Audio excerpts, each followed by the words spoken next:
Hey guys, classic car enthusiast. I'm here with Roland from Carroll Street Classics, and today we're talking about crucial questions you need to ask when buying a classic car. Roland, where do we start? Good morning, folks. Here at Carroll Street Auto, we want to share our knowledge on how to go about buying a car. This can be a very challenging thing because there's so many different variations of cars, conditions, and I think starting with condition would be the number one thing that I would want to discuss and share with all you folks. If you have a car that you're interested in, you want to determine what condition that works for you, what condition you'd like to buy. Now, there's various magazines here that report the values. For instance, Old Car Report Price Guide has a chart, a graphic chart in the front of the cars, how to price a car out. There's 5 or 6 different categories in the condition of a car. From one being concourse, trailer queen, we've heard that expression before.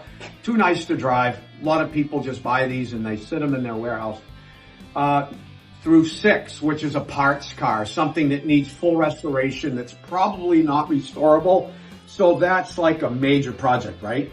Definitely don't want that.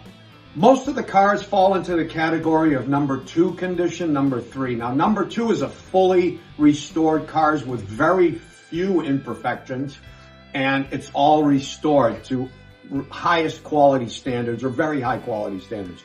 Number 3 is a driver, an older restoration, or maybe an original car that's showing a little bit of its age, but very, very nice overall, but not perfect.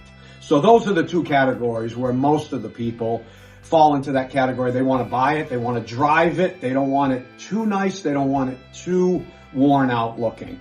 So that's the most important thing, is determining the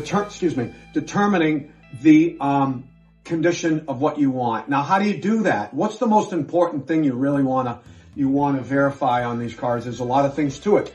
So you'll want to verify the car's integrity, the condition of the car. And where does that start? It starts underneath the car, right? We're from New England. A lot of these cars back in the day were driven in the salt. They're driven in bad weather. They were stored improperly. And they had a lot of panels replaced. They had a lot of extensive rust and so on and so forth. But most of the times now, a lot of these cars are restored and they're brought back to very nice condition, or concourse, frame off, restored condition. But looking at the integrity, the floor pans, the frame, the trunk pan, the doors, body filler, the gaps, it looks, if it's been in an accident, a lot of the lines tell a lot on the car. You really got to look at that. So that's one area that really is the most important and crucial. And then secondly, the drivetrain, right? The engine, the transmission, the rear end, the components, if the charging system, if the electrical. Everybody's been under the dash of these cars over the last 50 some odd, 60 years. And electrical is probably the most challenging thing that we deal with from day to day. They all need a lot of electrical work. And everyone will tell you their car is beautiful, it's mint, it's fantastic, it's the best of the best. But everyone's perception of mint and excellent and pristine is different. It really is. They might think it's perfect shape, or someone else might look at it and go, this car is really far from perfect. So you've got to ask these questions, and we're going to share those questions with you to make this process easier for you. So if you buy a car or you're looking to buy a car, you'll know what questions to ask.